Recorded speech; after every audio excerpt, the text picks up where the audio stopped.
ਜਿਹਦੀ ਜ਼ਬਾਨ ਤੇ ਫਤਿਹ ਉਹਦੀ ਮੈਦਾਨ ਤੇ ਫਤਿਹ, ਜਿਹਦੇ ਬੁੱਲਾਂ ਤੇ ਫਤਿਹ ਉਹਦੀ ਕੁੱਲਾਂ ਤੇ ਫਤਿਹ, ਜਿਹਦੀ ਰਗ ਵਿੱਚ ਫਤਿਹ ਉਹਦੀ ਜੱਗ ਵਿੱਚ ਫਤਿਹ, ਜਿਹੜਾ ਬੁਲਾਵੇ ਢਿੱਲੀ ਫਤਿਹ ਉਹਨੂੰ ਕਦੇ ਨਾ ਮਿਲੀ ਫਤਿਹ, ਜਿਹੜਾ ਫਤਿਹ ਬੁਲਾਉਂਦਾ ਗੱਜ ਕੇ ਉਹਨੂੰ ਮਿਲਦੀ ਹੈ ਫਤਿਹ ਭੱਜ ਕੇ।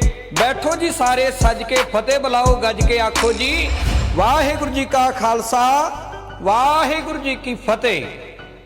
ਦੀਵਾਲੀ ਭਾਰਤ ਦਾ ਬੜਾ ਪੁਰਾਣਾ ਪੁਰਬ ਹੈ, ਪਰ ਇਹ ਦੀਵਾਲੀ ਗੁਰੂ ਘਰਾਂ ਦੇ ਵਿੱਚ ਵੀ ਮਨਾਈ ਜਾਂਦੀ ਹੈ। ਇਹਦਾ ਕੀ ਕਾਰਨ ਹੈ, ਇਹਦਾ ਕੀ ਇਤਿਹਾਸਿਕ ਪਿਛੋਕੜ ਹੈ?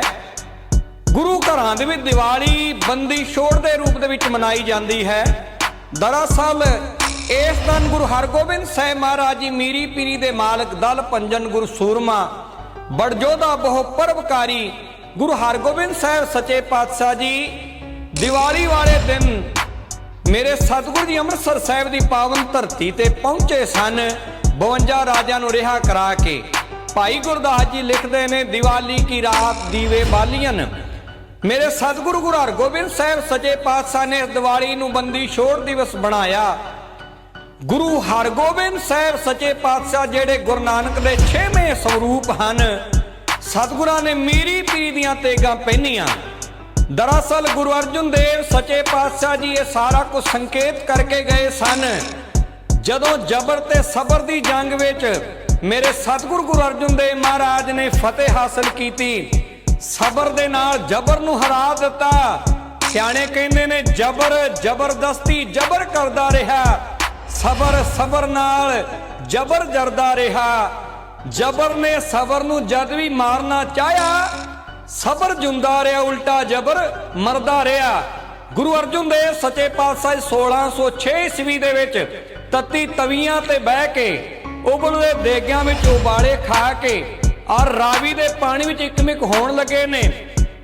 ਅਕਾਲ ਪੁਰਖ ਦਾ ਭਾਣਾ ਮੰਨਦੇ ਹੋਏ ਕਹਿੰਦੇ ਨੇ, ਤੇਰਾ ਕੀਆ ਮੀਠਾ ਲੱਗੈ ਹਰ ਨਾਮ ਪਦਾਰਥ ਨਾਨਕ ਮੰਗੈ। ਨਾਲ ਨਾਲ ਸਮੇਂ ਦੀ ਸਰਕਾਰ ਨੂੰ ਇੱਕ ਚੇਤਾਵਨੀ ਦਿੱਤੀ, ਆਉਣ ਵਾਲੇ ਸਮੇਂ ਬਾਬਤ ਇੱਕ ਵਚਨ ਕਹੇ। एक कवि दी उडारी है। गुरु अर्जुन देव महाराज कहते, मेरी सदा को दबाना तो मुमकिन है, मगर हयात की ललकार कौन रोकेगा। फशीले आतिश व आहिल बहुत बुलंद सही, मगर बदलते वक्त की रफ्तार कौन रोकेगा। ऐ मेरे ख्यालों की परवाज को रोकने वाले हर गोविंद की तलवार कौन रोकेगा। गुरु अर्जुन देव सच्चे पातशाह जी अपने हत्थां नाल गुरु हरगोबिंद साहब जी नूं गुरगद्दी सौंप के गए और कह के गए भी साडी शहादत तो बाद तुसीं शस्त्रधारी होना है। सो गुरु अर्जुन देव जी की शहादत तो बाद सिक्खी दे विच इक नवां मोड़ आया, जिहदे बारे विद्वानां ने लिखिया है। मुहम्मद लतीफ कहंदा आ, the death of Guru Arjun Dev is the great turning point in history of Sikh. Guru Arjun Dev ji की शहादत बहुत वड्डा मोड़ साबित हुई। भगती करने वाले शक्ति का भी जेड़ा है शक्ति भी इकट्ठी करन लग पे, नाम जपण वाले शस्त्र भी रखन लग पे। विद्वाना लिखिया, गुरु अर्जुन के अफसानों ने साबित कर दिया, शहीद किसे कहते हैं, शहादत नाम किसका है। 11 साल की उम्र विच 6वें पातशाह गुरु हरगोबिंद साहब सच्चे पातशाह गुरगद्दी ते विराजमान होए। बाबा बुढ़ा साहब ने गुरगद्दी का तिलक लाया, मीरी पीरी दियां तेगां पहनाइयां।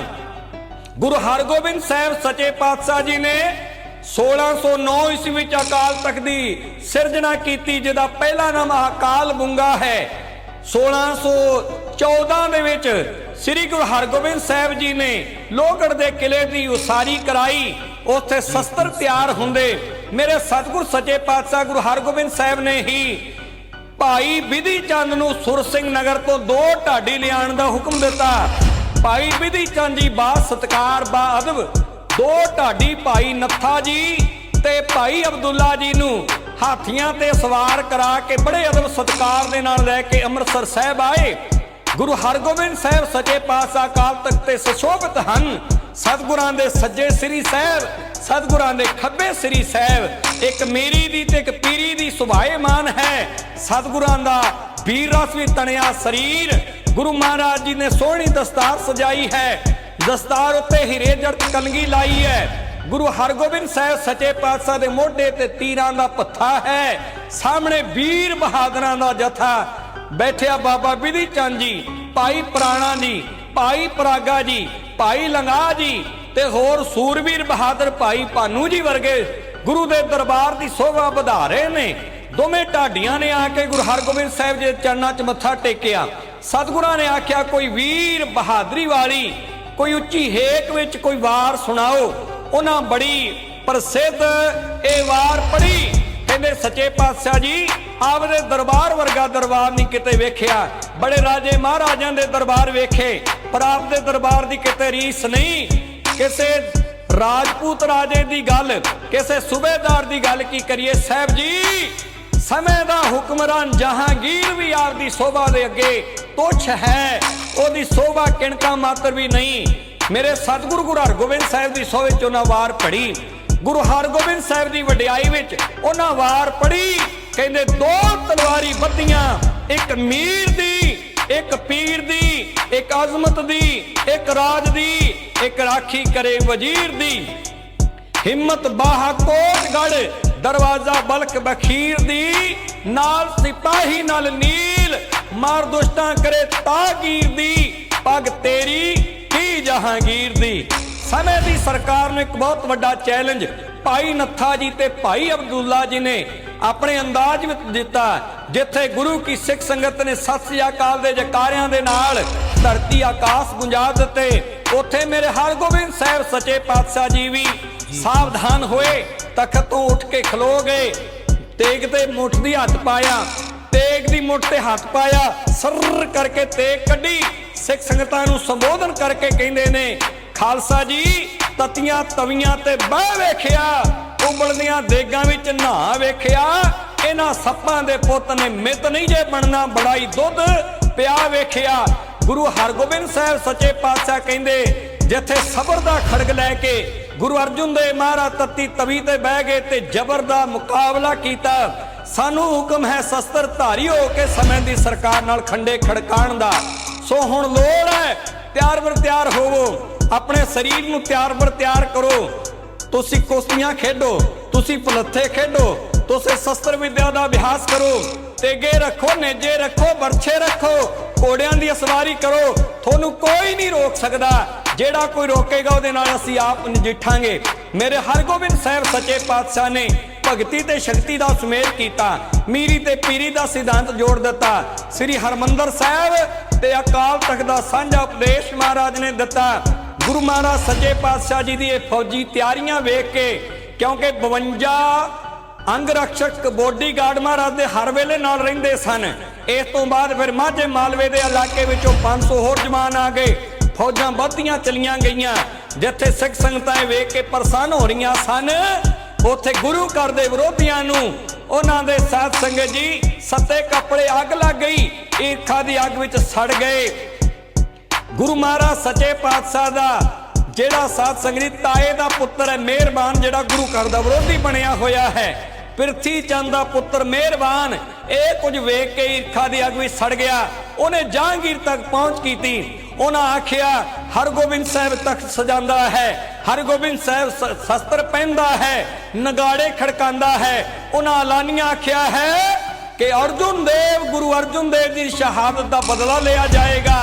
कहने ने मेहरबान दी इन्हां गल्लां दा कोई बहुता असर ना होया, पर उन्हें फिर चंदू दीवान दे कन भरे। चंदू पहला ही गुरु घर दा विरोधी रहा। इस पापी ने ही गुरु अर्जुन देव नूं तत्ती तवी ते बिठाया सी। चंदू ते मेहरबान दोवां ने रल के ते होर कई गुरु घर दे निंदकां दी दुष्ट चौंकड़ी होई इकट्ठी। इन्हां जहांगीर दे कन भरे। कहंदे ने गुरु हरगोबिंद साहिब नूं दिल्ली सद्दिया जाए, उन्हां दे कोलों इस गल दा जेड़ा स्पष्टीकरण लिया जाए कि वह शस्त्र विद्या ते घोड़सवारी जंगी करतब क्यों करते हैं। लो जी जहांगीर भी चाहता सी कि इस बधी ताकत नूं ठल पाया जा सके। उन्हें उसे वेले वजीर खान ते कुंचे बेग 10 हजारी नूं खास हिदायतां दे के अमृतसर साहिब वाल नूं भेज दिता। ये दोवें ही जहांगीर दे भेजे हुए जरनैल कुंचे बेग ते वजीर खान महाराज दे दरबार च आए ने।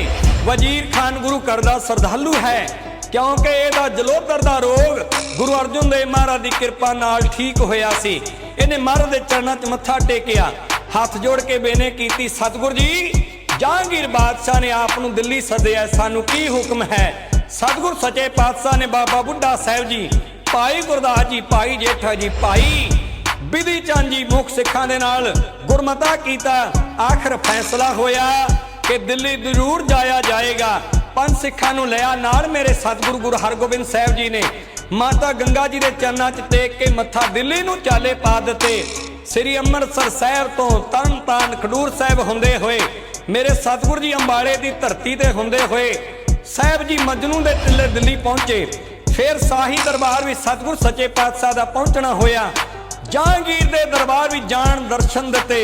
जहांगीर ने शाम दाम डंड भेद दी राजनीति दे चार इख्तियारां दे नाल गुरु साहब नूं काबू करने की कोशिश की। आखिर गुरु साहब जो भी सवाल पुछदे महाराज जी बा कमाल जवाब देंदे, क्योंकि ये गल जगत जाहिर है कि गुरु हरगोबिंद साहब सचे पातशाह जी जो कुछ कर रहे सन वो वड्डे गुरुआं दे उपदेश मुताबिक कर रहे सन। विद्वानां ने मत दिता है, क्योंकि कई अनजान बंदे जेड़े ने उस वेले भी ते अजकल भी इस गल ते शंका करते ने कि जे गुरु अर्जुन देव महाराज साहब सचे पातशाह तक भगती शांति और निमरता विच रही सिੱਖੀ ते गुरु हरगोबिंद साहब जी नूं की लोड़ सी शस्त्र चुकण दी। दरअसल मेरे सतगुरु गुरु हरगोबिंद साहब सचे पातशाह जी ने शस्त्र जालमां दा संहार करने वास्ते चुके सन। गढ़वाल दे इलाके विच श्रीनगर दे जगह ते गुरु महाराज सचे पातशाह जी नूं एक साधु मिलिया, इहदा नाम है समर्थ रामदास। इहने महाराज सचे पातशाह नूं वेखिया, सतगुरां दी कलगी वेखी, सतगुरां दे शस्त्र वेखे। सतगुर शिकार खेड के आए सन। इन्हें शंका कीता भी तुसी गुरु नानक दे 6वें स्वरूप हो। गुरु साहब ते भगत ने, गुरु साहब ते शांति वाले निमरता वाले होए ने, ते तुसी बादशाही ठाठ बाट रखदे हो। वो ते फकीर सन। गुरु हरगोबिंद साहब जी ने जवाब दिता, कहंदे बातल फकीरी जाहिर अमीरी। मेरे साहब कहंदे शस्त्र गरीब दी रखिया ते जालम दी भखिया वास्ते रखे ने। ये गल सुन के समर्थ रामदास ने सिर नवाया ते आख्या ये बात मेरे मन को भावती है, भाव चंगी लगती है। गुरु हरगोबिंद साहब ने आख्या जे तेरे मन नूं चंगी लगती है इहदा प्रचार कर। याद रहे यही समर्थ रामदास जिसने शिवाजी मरहटे नूं तैयार किया उहदा गुरु होया है, उहनूं भी जंग करने वास्ते आज़ादी की घोल करने वास्ते ने तैयार किया। रहो विचार गुरु हरगोबिंद साहब सचे पातशाह दे करतब नूं वेख के जिहड़े शंका करदे ने उन्हां नूं इंदू भूषण बैनर्जी नूं पढ़ लेना चाहिदा आ। वो लिखदे ने कि गुरु हरगोबिंद साहब सचे पातशाह नूं जे ओपरी निगाह नाल वेखीए ते लगदा है भी दूसरे गुरां तो वख ने, दूजे गुरां तो अलग रीत इन्हां चला दित्ती है। पर जे हालातां नूं वेखीए ते पता लग जांदा है कि विपरीत परिस्थिति विच गुरु साहब जी वड्डे सोहणे कारनामे कर गए। इस तो उपरंत फिर जे सीयत पेन नूं पढ़ीए वो कहंदा गुरु अर्जुन देव सचे पातशाह दे पूरे उपदेशां ते गुरु हरगोबिंद साहब जी ने पहरा दिता ते समुचा सिख जगत गुरु साहब तो पूर्ण तौर ते सहमत सी, संतुष्ट सी। इसे प्रकार जे मैं काल्पनिक पढ़ीए वो ते बा कमाल गल लिख गया। कहंदे ने विपरीत परिस्थिति दे विच अडोल रहना ते दुखां दे विच भी सही फैसला कर जाना एक चंगे आगू की निशानी होया करदा है। कहंदे ने गुरु हरगोबिंद साहब सचे पातशाह ने जिस वेले मुखलिस खान चढ़ के आया सी हले नाल ही सारी तैयारी कर लई ते उस जालम दा मुंह मोड़ दिता। ऐसे जरनैल आगू दुनिया विच लभणे औखे ने। सो कहण तो भाव जेड़े भरम करदे सन कि इन्हां शस्त्र क्यों रखे, नगारे क्यों खड़कांदे, ये घोड़ सवारी क्यों करदे ने, अपने सिखां नूं शस्त्र रखण दा क्यों उपदेश दिंदे ने, ये सारे सवाल सन जेड़े जहांगीर ने भी महाराज अगे रखे। पर सतगुरां ने जहांगीर दे सारे सवालों का जवाब बादलीन दिता। जहांगीर नूं मनना पिया। इतिहास कहता है कि ज्यों ज्यों जहांगीर गुरु साहब के दर्शन करता है, ज्यों ज्यों जहांगीर गुरु साहब के बचन सुनता है, उसका मन तब्दील हो रहा। गुरु घर के प्रति श्रद्धा उसकी बढ़ती जा रही है। तो ये कुछ वेख के दीवान चंदू बड़ा दुखी होया, वो बड़ा औखा होया। ਉਹਨੂੰ ਪ੍ਰਤੱਖ नजर आ रहा सी कि जे गुरु हरगोबिंद साहब ते जहांगीर बादशाह की मित्रता बन गई मेरी खैर नहीं, क्योंकि मैं गुरु अर्जुन देव नूं तत्ती तवी ते बिठा के शहीद किया है, इन्हां मैनू कोई नहीं जे छड्डना। उन्हें उस वेले फिर नीति अपनाई ਕਹਿੰਦੇ ਨੇ ਵਿਰੋਧੀ ਦੇ ਹਮਲੇ ਤੋਂ ਪਹਿਲਾਂ ਆਪ ਹਮਲਾ ਕਰ ਦੇਣਾ ਚਾਹੀਦਾ ਆ। ਇਹਨੇ ਚਾਲ ਚੱਲੀ, ਇੱਕ ਨਜ਼ੂਮੀਏ ਨੂੰ ਇੱਕ ਜੋਤਸ਼ੀ ਨੂੰ ਨਾਲ ਰਲਾਇਆ, ਉਹਨੂੰ ਕੋਈ ਪੈਸੇ ਦਾ ਲਾਲਚ ਦਿੱਤਾ। ਭਰੇ ਦਰਬਾਰ ਵਿੱਚ ਉਹ ਨਜ਼ੂਮੀਆ ਆਇਆ, ਜਹਾਂਗੀਰ ਬਾਦਸ਼ਾਹ ਵੱਲ ਵੇਖ ਕੇ ਟੇਢਾ ਜਿਹਾ ਮੂੰਹ ਕਰਕੇ ਕਹਿੰਦਾ, ਬਾਦਸ਼ਾਹ ਸਲਾਮਤ, ਦੁਹਾਈ ਰੱਬ ਦੀ, ਬੜਾ ਮਾੜਾ ਟਾਈਮ ਆਉਣ ਵਾਲਾ ਹੈ। ਜਹਾਂਗੀਰ ਕਹਿੰਦਾ ਕੀ ਹੋਇਆ? ਕਹਿੰਦੇ ਬਾਦਸ਼ਾਹ ਸਲਾਮਤ, ਤੁਹਾਡੇ ਉੱਤੇ ਸਾੜ ਸਤੀ ਦਾ ਪ੍ਰਕੋਪ ਜੇ, ਆਉਣ ਵਾਲਾ ਟਾਈਮ ਆ ਵਾਸਤੇ ਬੜਾ ਖਤਰਨਾਕ ਹੈ। ਜਹਾਂਗੀਰ ਡਰ ਗਿਆ, ਘਬਰਾ ਗਿਆ। ਕਹਿੰਦੇ ਇਹਦਾ ਕੋਈ ਉਪਾਏ, ਇਹਦਾ ਕੋਈ ਇਲਾਜ? ਤੇ ਜਿਵੇਂ ਚੰਦੂ ਨੇ ਸਮਝਾਇਆ ਸੀ, ਉਹਨੂੰ ਲਾਲਚ ਦਿੱਤਾ ਸੀ। ਕਹਿੰਦੇ ਕੋਈ ਇੱਕ ਉਪਾਏ ਹੈ, ਕੋਈ ਵੱਡਾ ਰਹਿਬਰ, ਕੋਈ ਸਮੇਂ ਦਾ ਅਵਤਾਰੀ ਪੁਰਸ਼, ਨਾਮ ਬਾਣੀ ਵਿੱਚ ਰੰਗੀ ਹੋਈ ਰੂਹ, ਆਪ ਵਾਸਤੇ ਜੇਕਰ 40 ਦਿਨ ਗਵਾਲੀਅਰ ਦੇ ਕਿਲੇ ਵਿੱਚ ਸਾਧਨਾ ਭਗਤੀ ਕਰੇ ਤੇ ਆਪ ਦੇ ਉੱਤੇ ਆਈ ਸਾੜ ਸਤੀ ਟਲ ਸਕਦੀ ਹੈ। ਇਹ ਸੁਣ ਕੇ ਜਹਾਂਗੀਰ ਨੇ ਅਗਲਾ ਸਵਾਲ ਕੀਤਾ, ਕਹਿੰਦੇ ਉਹ ਕੌਣ ਹੈ ਜਿਹੜਾ ਮੇਰੇ ਵਾਸਤੇ ਕਰੇਗਾ? ਕਹਿੰਦੇ ਨੇ ਚੰਦੂ ਦਾ ਸਮਝਾਇਆ ਹੋਇਆ ਨਜੂਮੀਆਂ ਬੋਲਿਆ। ਕਹਿੰਦੇ ਬਾਦਸ਼ਾਹ ਸਲਾਮਤ, ਗੁਰੂ ਹਰਗੋਬਿੰਦ ਸਾਹਿਬ ਜੀ ਹਨ, ਹੋਰ ਕੌਣ ਨੇ? ਉਹਨਾਂ ਵਰਗਾ ਕੌਣ ਅਵਤਾਰੀ ਪੁਰਸ਼ ਹੈ? ਉਹਨਾਂ ਵਰਗਾ ਕੌਣ ਰੱਬੀ ਅਵਤਾਰ ਹੈ? ਤੇ ਕਹਿੰਦੇ ਮਹਾਰਾਜ ਨੇ ਗੱਲ ਸੁਣੀ ਤੇ ਸਤਿਗੁਰੂ ਜੀ ਮੱਧਮ ਜਾ ਮੁਸਕਰਾਏ। ਜਹਾਂਗੀਰ ਉੱਠਿਆ ਆਪਣੇ ਆਸਨ ਤੋਂ, ਸਤਿਗੁਰਾਂ ਦੇ ਸਾਹਮਣੇ ਹੱਥ ਜੋੜ ਕੇ ਖਲੋ ਗਿਆ। ਆਖਿਆ, ਸੱਚੇ ਪਾਤਸ਼ਾਹ, ਕੀ ਆਪ ਜੀ ਮੇਰੇ ਵਾਸਤੇ ਗਵਾਲੀਅਰ ਵਿੱਚ 40 ਦਿਨ ਭਗਤੀ ਕਰੋਗੇ? ਮਹਾਰਾਜ ਜੀ ਕਹਿੰਦੇ, ਅਸੀਂ ਤੇ ਸਦਾ ਹੀ ਭਗਤੀ ਕਰਦੇ ਆਂ, ਦਮ ਦਮ ਸਦਾ ਸੰਭਾਲਦਾ, ਦਮ ਨਾ ਬਿਰਥਾ ਜਾਏ। ਉਹਨਾਂ ਆਖਿਆ, ਨਹੀਂ ਸੱਚੇ ਪਾਤਸ਼ਾਹ, ਮੇਰੇ ਵਾਸਤੇ। ਮਹਾਰਾਜ ਕਹਿੰਦੇ, ਅਸੀਂ ਸਦਾ ਹੀ ਦੂਜਿਆਂ ਵਾਸਤੇ ਕਰਦੇ ਆਂ, ਆਪਣੇ ਵਾਸਤੇ ਨਹੀਂ। ਗੁਰੂ ਨਾਨਕ ਦੇ ਘਰ ਦਾ ਨਿਯਮ ਹੈ, ਇੱਥੇ ਜੇ ਬਾਣੀ ਪੜ੍ਹੀ ਜਾਂਦੀ ਹੈ, ਜੇ ਜਾਪ ਹੁੰਦਾ ਆ ਤੇ ਅਰਦਾਸ ਇਹੀ ਹੁੰਦੀ ਆ, ਨਾਨਕ ਨਾਮ ਚੜ੍ਹਦੀ ਕਲਾ, ਤੇਰੇ ਭਾਣੇ ਸਰਬੱਤ ਦਾ ਭਲਾ। ਸਤਿਗੁਰ ਕਹਿੰਦੇ ਤੇ ਸਦਾ ਹੀ ਸਰਬੱਤ ਦਾ ਭਲਾ ਮੰਗਦੇ ਆ। ਉਹਨਾਂ ਆਖਿਆ, ਸੱਚੇ ਪਾਤਸ਼ਾਹ ਜੀ ਗੱਲ ਟਾਲੋ ਨਾ, ਇਹ ਜੋਤਸ਼ੀ ਕਹਿੰਦਾ ਹੈ ਕਿ ਸਾੜ ਸਤੀ ਦਾ ਮੇਰੇ ਤੇ ਪ੍ਰਕੋਪ ਹੈ ਤੇ ਤੁਸੀਂ ਉਹ ਕਿਰਪਾ ਕਰ ਸਕਦੇ ਹੋ। ਫਿਰ ਸਤਿਗੁਰ ਜੀ ਮੁਸਕਰਾ ਕੇ ਕਹਿੰਦੇ, ਚੰਦੂ ਵੱਲ ਨਿਗਾਹ ਟਿਕਾਈ ਮਹਾਰਾਜ, ਨਾਲੇ ਬੋਲੇ, ਕਹਿੰਦੇ ਬਾਦਸ਼ਾਹ ਸਲਾਮਤ, ਤੁਹਾਂ ਕਿਉਂ ਡਰਦੇ ਹੋ? ਇਹ ਸਾੜ ਸਤੀ ਤੁਹਾਡੇ ਤੇ ਨਹੀਂ ਆਈ, ਇਹ ਸਾੜ ਸਤੀ ਜਿਹਤੇ ਆਈ ਹੈ ਸਾਨੂੰ ਪਤਾ ਆ, ਪਰ ਇਹ ਸਾੜ ਸਤੀ ਉਹਨੂੰ ਨਾਲ ਹੀ ਲੈ ਕੇ ਜਾਏਗੀ। ਚੰਦੂ ਇਹ ਸੁਣੇ ਤੇ ਧਰਤੀ ਕਰੇਲੇ, ਉਹਨੂੰ ਧਰਤੀ ਵੇਲ ਨਾ ਦੇਵੇ। ਪਰ ਮਹਾਰਾਜ ਮੁਸਕਰਾ ਕੇ ਕਹਿੰਦੇ, ਕੋਈ ਨਹੀਂ, ਜੇ ਤੁਸੀਂ ਚਾਹੁੰਦੇ ਹੋ ਅਸੀਂ ਜਾਈਏ, ਅਸੀਂ ਜਾਵਾਂਗੇ ਗਵਾਲੀਅਰ ਵਿੱਚ। ਲਓ ਜੀ ਸਾਧ ਸੰਗਤ ਜੀ, ਮੇਰੇ ਸਤਿਗੁਰੂ ਗੁਰੂ ਹਰਗੋਬਿੰਦ ਸਾਹਿਬ ਸੱਚੇ ਪਾਤਸ਼ਾਹ ਨੂੰ ਆਪ ਇਹ ਜਹਾਂਗੀਰ ਬਾਦਸ਼ਾਹ ਗਵਾਲੀਅਰ ਦੇ ਕਿਲੇ ਛੱਡ ਕੇ ਆਇਆ ਹੈ। ਗਵਾਲੀਅਰ ਦੇ ਕਿਲੇ ਦਾ ਦਰੋਗਾ ਹੈ ਹਰਦਾਸ, ਜਿਹੜਾ ਚੰਦੂ ਦਾ ਰਿਸ਼ਤੇਦਾਰ ਹੈ। ਸਾਰੀ ਸਕੀਮ ਹੀ ਤਾਈ ਬਣਾਈ ਗਈ, ਕਿਉਂਕਿ ਚੰਦੂ ਇਹ ਗੱਲ ਸੋਚਦਾ ਸੀ ਕਿ ਹਰਦਾਸ ਨੂੰ ਆਖਾਂਗਾ ਤੇ ਉਹ ਕਿਲੇ ਦੇ ਵਿੱਚ ਹੀ ਗੁਰੂ ਹਰਗੋਬਿੰਦ ਸਾਹਿਬ ਦੇ ਭੋਜਨ ਵਿੱਚ ਲੰਗਰ ਜ਼ਹਿਰ ਮਿਲਾ ਕੇ ਉਹਨਾਂ ਨੂੰ ਮਾਰ ਦੇਣਗੇ, ਮੇਰਾ ਰਸਤਾ ਸਾਫ਼ ਹੋ ਜਾਏਗਾ। ਇਹ ਉਹਦੀ ਸਕੀਮ ਸੀ, ਪਰ ਖੇਡ ਇਸ ਤੋਂ ਉਲਟ ਬਣ ਗਈ। ਜਦੋਂ ਮਹਾਰਾਜ ਗਵਾਲੀਅਰ ਦੇ ਕਿਲੇ ਵਿੱਚ ਪਹੁੰਚੇ, ਉਸ ਵੇਲੇ ਦਰੋਗੇ ਹਰਦਾਸ ਨੇ ਗੁਰੂ ਸਾਹਿਬ ਦੇ ਦਰਸ਼ਨ ਕੀਤੇ। ਐਸੀ ਕਿਰਪਾ ਹੋਈ, ਅਮੈ ਦ੍ਰਿਸ਼ਟ ਸੁਭ ਕਰੈ ਹਰੈ ਅਗ ਪਾਪ ਸਕਲ ਮਲ, ਕਾਮ ਕ੍ਰੋਧ ਅਰ ਲੋਭ ਮੋਹ ਵਸ ਕਰੈ ਸਭੈ ਬਲ, ਸਦਾ ਸੁਖ ਮਨ ਵਸੈ ਦੁਖ ਸੰਸਾਰੈ ਖੋਵੈ, ਗੁਰ ਨਮਨਿਤ ਦਰਿਆਓ ਜਨਮ ਹਮ ਕਾਲਖ ਧੋਵੈ, ਸੋ ਕਹੋ ਟਲ ਗੁਰ ਸੇਵੀਐ ਨਿਸੈ ਸੁਭਾਏ, ਦਰਸ਼ਨ ਪਰਸੈ ਗੁਰੂ ਕੈ ਜਨਮ ਮਰਨ ਦੁਖ ਜਾਏ। ਇਹ ਗੁਰੂ ਦੇ ਦਰਸ਼ਨਾਂ ਦੀ ਬਰਕਤ ਹੈ, ਵੱਡੇ ਵੱਡੇ ਪਾਪੀਆਂ ਦੇ ਪਾਪ ਧੋਏ ਜਾਂਦੇ ਨੇ। ਹਰਦਾਸ ਗੁਰੂ ਦਾ ਸ਼ਰਧਾਲੂ ਬਣ ਗਿਆ। ਦੀਵਾਨ ਚੰਦੂ ਵੱਲ ਭੇਜਿਆ ਬੰਦਾ ਆਇਆ, ਉਹਨੇ ਆਖਿਆ, ਹਰਗੋਬਿੰਦ ਸਾਹਿਬ ਤੇਰੇ ਕੋਲ ਨੇ ਤੇ ਉਹਨੂੰ ਕਤਲ ਕਰਨਾ, ਖਤਮ ਕਰਨਾ ਆ। ਪਰ ਦੀਵਾਨ ਚੰਦੂ ਦੇ ਇਸ ਬੰਦੇ ਨੂੰ ਕੋਰਾ ਕਰਾਰਾ ਜਵਾਬ ਦਿੱਤਾ ਹਰਦਾਸ ਨੇ। ਆਖਿਆ, ਮੇਰੇ ਮੁਰਸ਼ਦ ਹਨ, ਮੇਰੇ ਰਹਿਬਰ ਹਨ, ਮੇਰੇ ਗੁਰੂ ਹਨ ਗੁਰੂ ਹਰਗੋਬਿੰਦ ਸਾਹਿਬ ਜੀ, ਤੇ ਉਹਨਾਂ ਬਾਰੇ ਮੈਂ ਤੇ ਕੀ ਉਲਟ ਕਰਨਾ, ਕਹੇ ਨੂੰ ਮੈਂ ਕਰਨ ਵੀ ਨਹੀਂ ਦਿਆਂਗਾ, ਸੋਚਿਓ ਵੀ ਨਾ ਇਹਦੇ ਬਾਰੇ। ਸੋ ਸਾਧ ਸੰਗਤ ਜੀ, ਏਦਾਂ ਚੰਦੂ ਦੀ ਇਹ ਸਕੀਮ ਫੇਲ ਹੋ ਗਈ। ਗਵਾਲੀਅਰ ਦੇ ਕਿਲੇ ਦੇ ਵਿੱਚ 52 ਰਾਜੇ ਕੈਦ ਸਨ, ਜਿਹੜੇ ਰਿਆਸਤਾਂ ਦੇ ਰਾਜੇ ਸਨ। ਦਰਅਸਲ ਇਹ ਜਿਹੜਾ ਕਿਲਾ ਹੈ, ਇਹ ਕੈਦਖਾਨਾ ਹੈ। ਬੜਾ ਵੱਡਾ ਕਿਲਾ ਵੀ ਉਸੇ ਤਰ੍ਹਾਂ ਬਣਿਆ ਹੋਇਆ ਹੈ। ਉਹ ਥੰਬ ਵੀ ਨੇ, ਜਿਨ੍ਹਾਂ ਥੰਬਾਂ ਦੇ ਨਾਲ ਇਹਨਾਂ ਰਾਜਿਆਂ ਨੂੰ ਬੰਨਿਆ ਜਾਂਦਾ ਸੀ, ਕੋੜੇ ਮਾਰੇ ਜਾਂਦੇ ਸਨ। ਇਹ ਦਿਨੇ ਰਾਤ ਫਰਿਆਦ ਕਰਦੇ ਸਨ, ਕੋਈ ਸਾਨੂੰ ਬਚਾਉਣ ਵਾਲਾ ਆਏ, ਕਿਉਂਕਿ ਹੁਕਮ ਸੀਗਾ ਬਕਾਇਦਾ, ਇਹ ਕਾਨੂੰਨ ਬਣਿਆ ਹੋਇਆ ਸੀ ਕਿ ਜਿਹੜਾ ਕੈਦੀ ਗਵਾਲੀਅਰ ਦੇ ਕਿਲੇ 'ਚ ਜਾਏਗਾ ਉਹ ਵਾਪਸ ਨਹੀਂ ਆ ਸਕਦਾ, ਜਿਉਂਦਾ ਵੀ ਨਹੀਂ, ਤੇ ਮਰਨ ਤੋਂ ਬਾਅਦ ਉਹਦੀ ਡੈੱਡ ਬੋਡੀ ਵੀ ਬਾਹਰ ਨਹੀਂ ਆ ਸਕਦੀ। ਜੇ ਉਹ ਮੁਸਲਮਾਨ ਹੈ ਅੰਦਰ ਹੀ ਦਫਨਾਇਆ ਜਾਏਗਾ, ਜੇ ਹਿੰਦੂ ਹੈ ਤੇ ਅੰਦਰ ਹੀ ਉਹਦਾ ਸੰਸਕਾਰ ਹੋਏਗਾ, ਉਹ ਬਾਹਰ ਨਹੀਂ ਜੇ ਆ ਸਕਦਾ। ਇਸ ਕਰਕੇ ਉਹ ਰਾਜੇ ਬੜੇ ਦੁਖੀ ਸਨ। ਉਹ ਸੋਚਦੇ ਸਨ ਸਾਡਾ ਕੀ ਬਣੇਗਾ। ਆਖਿਰ ਉਹਨਾਂ ਦੀ ਅੰਦਰ ਦੀ ਪੁਕਾਰ क्योंकि सियाणे कहंदे ने जदों कोई अंदरों फरियाद करदा है ते जरूर कृपा हुंदी है। खुदा मंजूर करता है दुआ, दुआ जब दिल से होती है, मगर मुश्किल तो ये है कि बड़ी मुश्किल से होती है।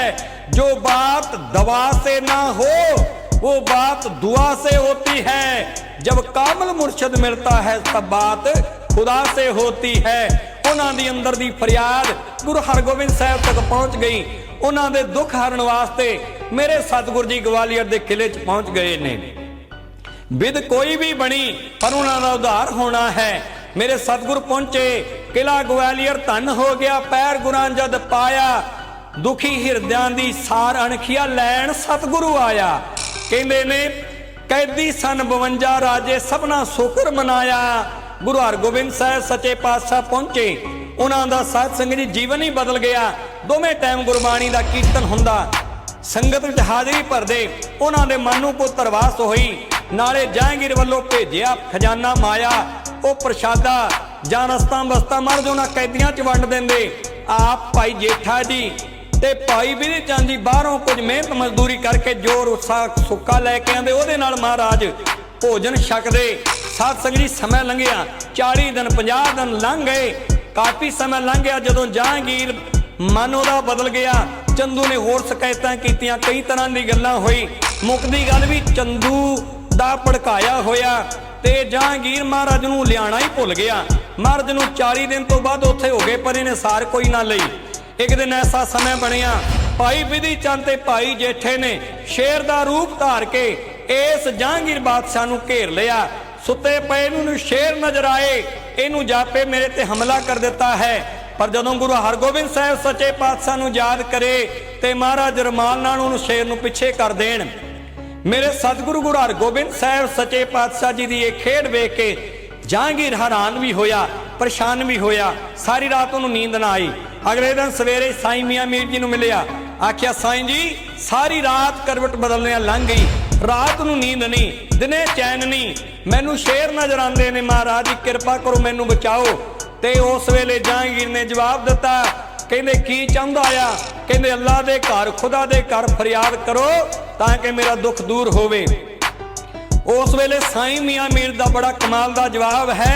कहंदे साईं जी बोले ऐ जहांगीर मैं किहदे अगे अरदास करा? कहंदे खुदा अगे। कहंदे जदों साडे वर्गे फकीर रब नाल जुड़ी हुई रूहां अरदास करके जदों रब नाल तारां जुड़दियां ने, जदों कहंदे रब दे दरवाजे खुलदे ने, रब दे घर दा दरवाजा जदों खुलदा आ ना, जहांगीर बादशाह खुदा दे तख्त उत्ते जेड़े बैठे ने पता कौन ने? ओ आप श्री गुरु हरगोबिंद साहब जी हन। उन्हां नूं तूं कैद कीता होया, मैं किहदे अगे फरियाद करां? मुकदी गल इहनूं अपने कीते दा पछतावा होया। इहने आख्या उसे वेले वजीर खान नूं भेजिया, गुरु हरगोबिंद साहब नूं बेनती करो किले तो बाहर आ जाण। लो जी जदों सतगुरां कोल वजीर खान गया, मेरे साहब सच्चे पातशाह जी कहंदे अच्छा ये गल जदों राजिਆਂ नूं पता लगी भी मार जान लगे ने, वो बड़े दुखी होए, परेशान होए। महाराज दे सामने खलो के हाथ जोड़ के कहंदे साहिबा आप दी रिहाई दी सानू खुशी है, पर नाल नाल सच्चे पातशाह जी इस गल दी भी सानू बड़ी बेचैनी है भी आप तो बाद साडा की बनेगा। साहिबा आप जी सब सर्वकला समर्थ हो, आप दी बाणी दा वचन है साचे, साहिबा क्या नहीं करते रह। साहिबा कृपा करो सानू भी इथों आजाद करा दिओ, थोड़े तो बिना सानू किसी ने नहीं जे बचाना। मेरे सतगुरां ने उस वेले जहांगीर नूं लिख भेजिया, कहंदे जे राजे बाहर आणगे तां असीं आवांगे। जहांगीर ने आख्या नहीं ये नहीं आ सकते बाहर, क्योंकि इन्हां बगावत कीती है, इन्हां तंग कीता है, ये नहीं बाहर आ सकते। मेरे सतगुरां ने बड़ा कमाल दा जवाब दिता। भाई साहब भाई संतोख सिंह जी गुरप्रताप सूझ ग्रंथ विच लिखदे ने, कहंदे आ जहांगीर एक बार आतुर होए जो कहे हरगोबिंद अब मैं तेरा, कहाँ कठन जो यहाँ छडाऊं जमदूत ना मंदिओ नेरा। महाराज कहंदे जहांगीर जेड़ा एक बार गुरु दा बन जांदा है ना, ਇਹ कैद ते गल की है, जमां दी कैद विचों भी उहनूं असीं छड़ा लैंदे आ, ਉਹਦੇ लागे जम भी नहीं जे आ सकदे। आखिर जहांगीर नूं झुकना पिया। ਉਹਨੇ एक शर्त लाई, ਉਹਨੇ एक गल कही, ਉਹਨੇ एक कसवट्टी रखी। आख्या महाराज जी फिर इदां करो जिन्ना आप जी दे जिन्ने आप दा लड़ फड़ के जिन्ने राजे आप दा पल्ला फड़ के बाहर आ जाण उन्हां नूं रिहा कर देंगे। मेरे सतगुरां ने 52 कलियां दा चोला पहनिया, एक एक कली फड़ाई एक एक राजे दे हत्थ विच ਤੇ ਸਤਿਗੁਰਾਂ ਨੇ ਉਹਨਾਂ ਸਾਰਿਆਂ ਦੀ ਬੰਦ ਖਲਾਸੀ ਕਰਾਈ। ਇਤਿਹਾਸ ਕਹਿੰਦਾ ਵੀ 500 ਹੋਰ ਕੈਦੀ ਸਨ, ਤਿਨਾਂ ਨੂੰ ਵੀ ਮਹਾਰਾਜ ਨੇ ਰਿਹਾ ਕਰਾਇਆ। ਇਹ 52 ਰਾਜੇ ਮਹਾਰਾਜ ਨੇ ਆਪਣਾ ਪੱਲਾ ਫੜਾ ਕੇ ਉਸ ਕੈਦ ਵਿੱਚੋਂ ਰਿਹਾ ਕਰਾਏ। ਉਸ ਦਿਨ ਤੋਂ ਗੁਰੂ ਹਰਗੋਬਿੰਦ ਸਾਹਿਬ ਸੱਚੇ ਪਾਤਸ਼ਾਹ ਜੀ ਨੂੰ ਬੰਦੀ ਛੋੜ ਦਾਤਾ ਕਹਿੰਦੇ ਆ।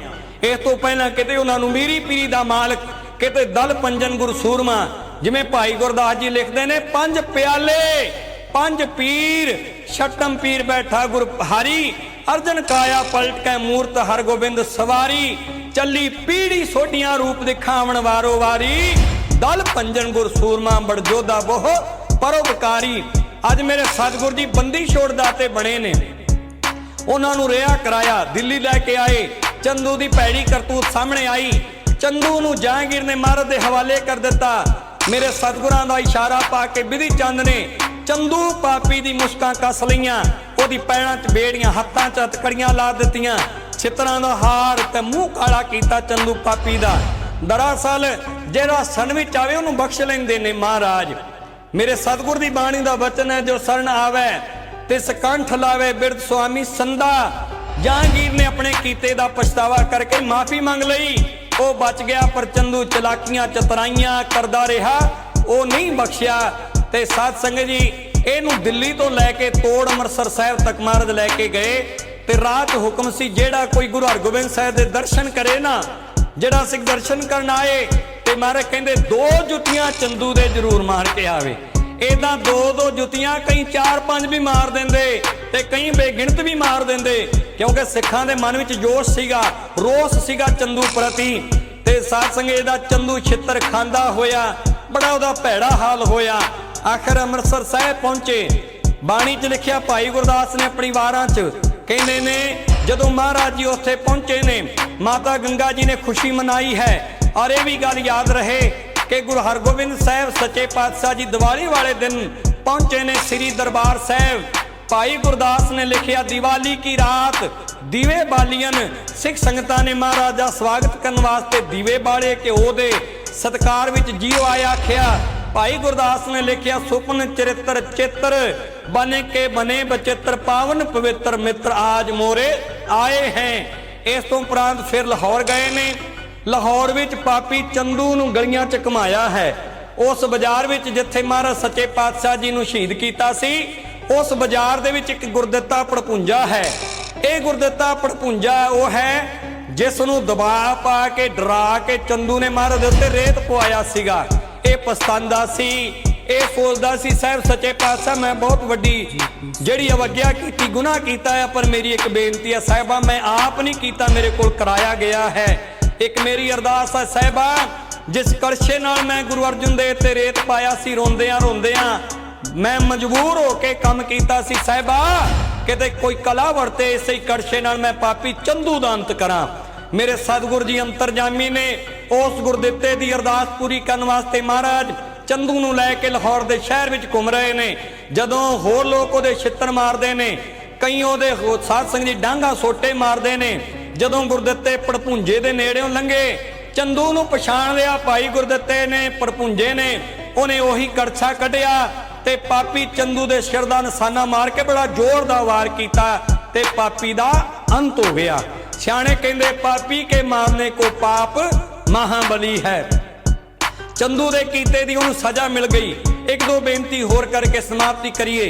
ਜਦੋਂ ਗੁਰੂ ਹਰਗੋਬਿੰਦ ਸਾਹਿਬ ਗਵਾਲੀਅਰ ਵਿੱਚ ਕੈਦ ਸਨ, ਮਹਾਰਾਜ ਬਿਰਾਜਮਾਨ ਸਨ, ਉਸ ਵੇਲੇ ਬਾਬਾ ਬੁੱਢਾ ਸਾਹਿਬ ਜੀ ਨੇ ਪੰਜਾਬ ਦੀ ਧਰਤੀ ਤੇ ਸੱਤਿਆਗ੍ਰਹਿ ਅੰਦੋਲਨ ਕੀਤਾ ਤੇ ਸਿੱਖ ਸੰਗਤਾਂ ਨੂੰ ਇਕੱਤਰ ਕਰਕੇ ਲੈ ਕੇ ਗਏ। 30-30 ਹਜ਼ਾਰ ਦਾ ਇਕੱਠ ਲੈ ਕੇ ਬਾਬਾ ਬੁੱਢਾ ਸਾਹਿਬ ਜੀ ਜਾਂਦੇ ਰਹੇ ਤੇ ਮਹਾਰਾਜ ਨੇ ਬਚਨ ਕਹੇ ਸਨ, ਬਾਬਾ ਬੁੱਢਾ ਜੀ ਤੁਸੀਂ ਬੁੱਢਾ ਦਲ ਲੈ ਕੇ ਆਏ ਹੋ ਤੇ ਬਚਨ ਹੋਇਆ ਸੀ ਤੁਹਾਡੇ ਨਾਂ ਦਾ ਪੰਥ ਚੱਲੇਗਾ। ਤੇ ਬਾਬਾ ਬੁੱਢਾ ਸਾਹਿਬ ਨੇ ਆਖਿਆ ਸੀ, ਮਹਾਰਾਜ ਇਹ ਨੌਜਵਾਨ ਚੰਬਲ ਦੀ ਨਦੀ ਨੂੰ ਛਾਲਾ ਮਾਰ ਕੇ ਲੰਘੇ। ਮਹਾਰਾਜ ਕਹਿੰਦੇ ਇਹਨਾਂ ਦਾ ਨਾਂ ਦਾ ਵੀ ਤਰਨਾ ਦਲ ਚੱਲੇਗਾ। ਉਹ ਬੁੱਢਾ ਦਲ ਤੇ ਤਰਨਾ ਦਲ ਮਹਾਰਾਜ ਦੀ ਕਿਰਪਾ ਨਾਲ ਅੱਜ ਵੀ ਗੁਰੂ ਹਰਗੋਬਿੰਦ ਸਾਹਿਬ ਦੀ ਕਿਰਪਾ ਨਾਲ ਉਸੇ ਤਰ੍ਹਾਂ ਚੱਲ ਰਿਹਾ।